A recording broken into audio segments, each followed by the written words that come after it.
Hello everyone, my name is Neeraj Ghaywan. I'm going to walk you through the behind the scenes of my latest film, Homebound. How was the first day on the sets of Homebound? We started with the office that Shoaib goes to because it involved heavy construction, because we just had an empty room and it had to look very lived in. We went into deep care about like what sort of the lighting, because it had to have a cold lighting, which is reminiscent of what you see in corporate offices these days. And it also went with the narrative because we wanted it to have a little colder tone compared to the warmer tones of Shoaib and Chandan's life, the way it is. There was a demarcation in terms of lighting, not just because of the geography, but also because of the narrative choices, narrative arcs that they went through. On the first day, I think we all were, weirdly enough, not nervous. I think we had prepped so much, we went through this process so extensively that I think we all were just excited to do the first shot. And I remember the first shot was, I think, Shoaib walking into the office. What was the first image that came to your mind when you read the story? Somen Mishra, one of our producers, he introduced me to Bashar Peer's article. It was an essay for the New York Times, Taking Amrit Home. And it was about these two boys, Mohammad Sayyub and Amrit. And when I read the article, it was obviously quite gut-wrenching, and you were moved by the experiences that these boys went through.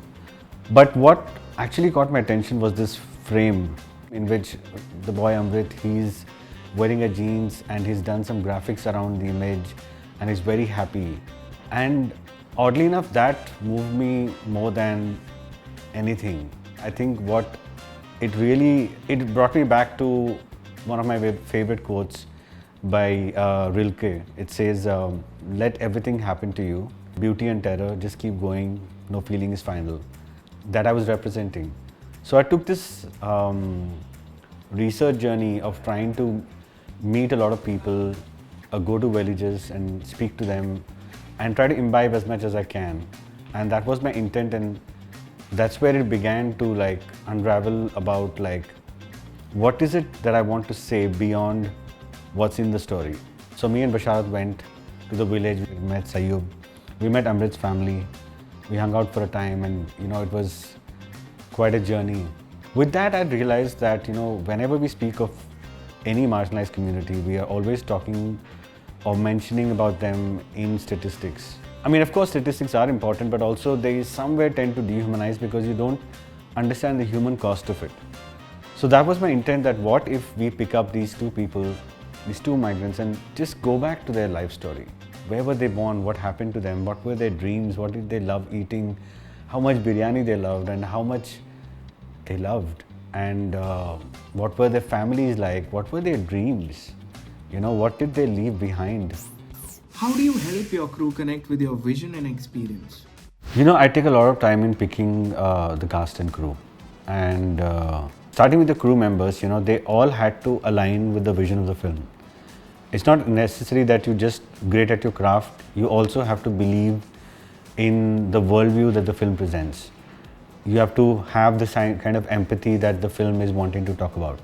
Every single technician and head of department was chosen because of that. And once I choose, I make a family together. We all have to bond together. We all have to have this great camaraderie among us, because we all believe that the script is above us. The vision of the film is above us when we are serving to it with love and care. The same went with casting the lead characters of Shoaib, Chandan and Sudha, played by Ishaan, Vishal Jethwa and Janhvi Kapoor. When we started out, I gave them a lot of notes. I walked them through the history, told them about what's happening, what is the social climate, where are we situated, what is the location, where is this film based on. I gave them, all of them, to read Annihilation of Caste, which is the seminal textbook for understanding everything Ambedkar.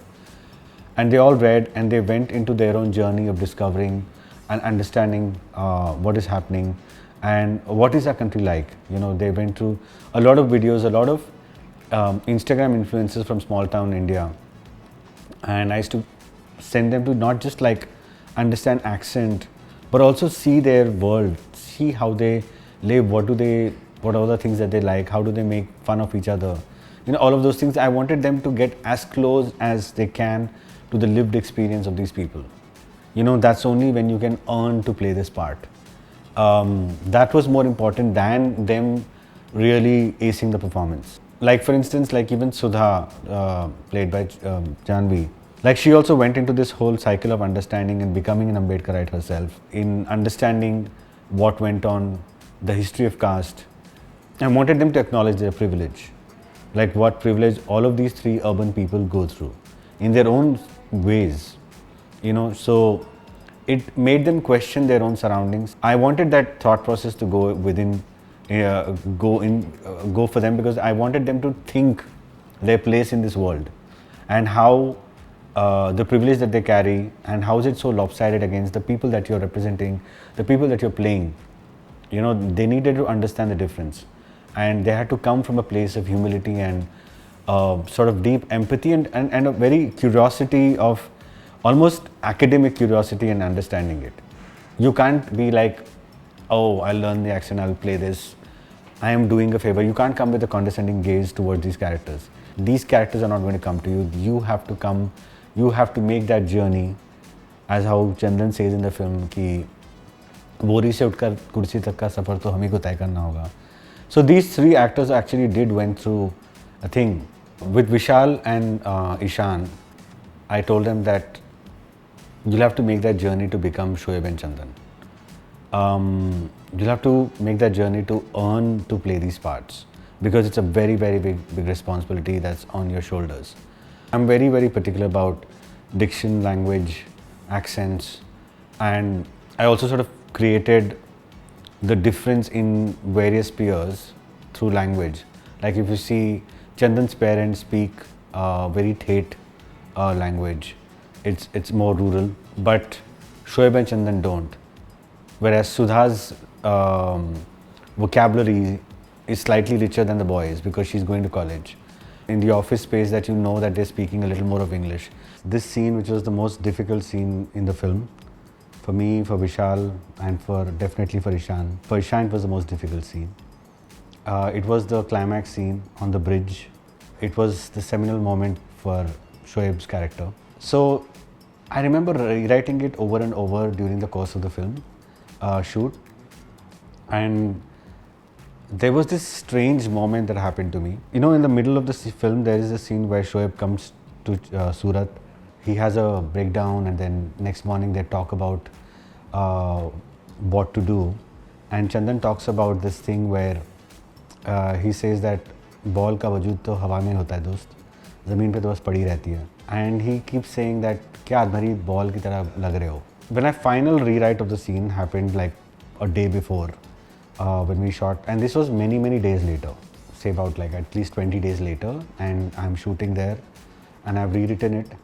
And those elements came into this scene without me knowing it, that it was talking about the ball and how it was related to it. And I was quite amazed as to how things sit in your unconscious and you don't even realize it. That's what happened in the writing of it. There's also this thing that I do with the crew.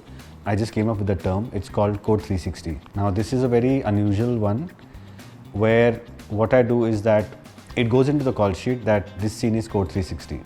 And when Code 360 is activated on the set, what happens is that people will behave according to the tone of the scene. The entire crew will suddenly talk in whispers. Nobody talks to the actors. Only me and the first AD will talk, and we talk in the tone of the scene. The clap will be announced, and the first AD will say action in the tone of the scene. That's very essential for me.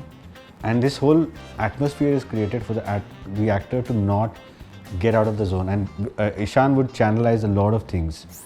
Where were you when you heard Homebound made it into the official entry for Oscars? It's actually very funny. So every time what used to happen was that, like, let's say for Cannes, I remember I'm calling Karan. I said, Karan, I have something to tell you. Can you sit down? And he got so harrowed. Neeraj, everything okay? Is there anything that you need help? I'm here. And I took a long pause, and he's freaking out. And I tell him, Karan, we made it to the Ensemble Regard of Cannes Film Festival. And he screamed for a long time, then he's jumping. I remember, I can't forget his yelling and screaming on the phone. I was so happy. He's telling his mom, he's telling everybody around him. Same thing happened when we got the email about Toronto Film Festival, where we were the runner-up, second runner-up for Audience Choice Award, which is a very big thing, which sort of sets the precedent for many big awards from there on. And the same thing I did to him. And he's like, oh damn, I fell for it again. When this Oscar news came in, I was actually, remember, I was in a studio, we were cutting the song, Yaar Mere, and I was trying to make a video for it, and I was sitting with the editors. I'm totally in the peak of like working on it, and Karan calls me like, Neeraj, are you sitting down? And when he said that, I remember, oh, no way. I said a lot of expletives, like, no way, are you crazy? No, it can't be. He said, yes, we've been shortlisted as the official entry for the Academy, and I didn't know what to react. I didn't know how to like, and afterwards I pretended to like work. I couldn't. I said, guys, I'm trying really hard, but I can't.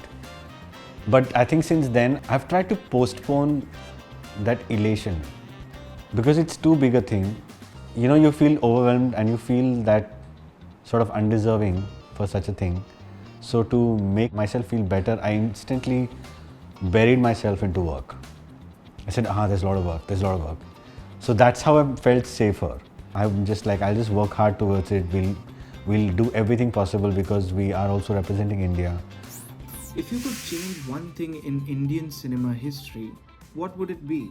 Traditionally in cinema, if you see, in Hindi cinema at least, we are talking about the stories and the subjects and the themes of majorly just roughly about the 10-15% of the population, the upper caste population. Since the 100 years of cinema, we have probably neglected majority of the population.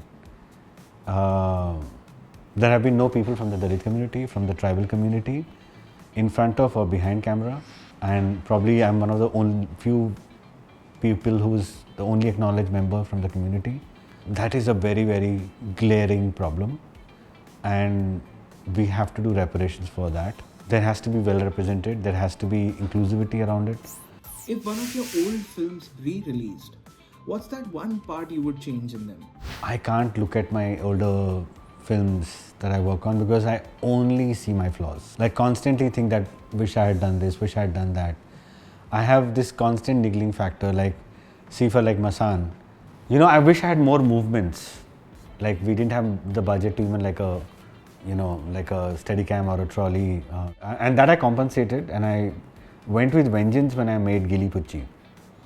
And every film teaches you a lot. And I think I'm a too much of a critic of myself.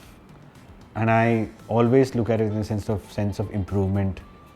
And sadly, it is difficult, you know, because I don't feel like I've created something amazing, and you know that feeling doesn't come to me.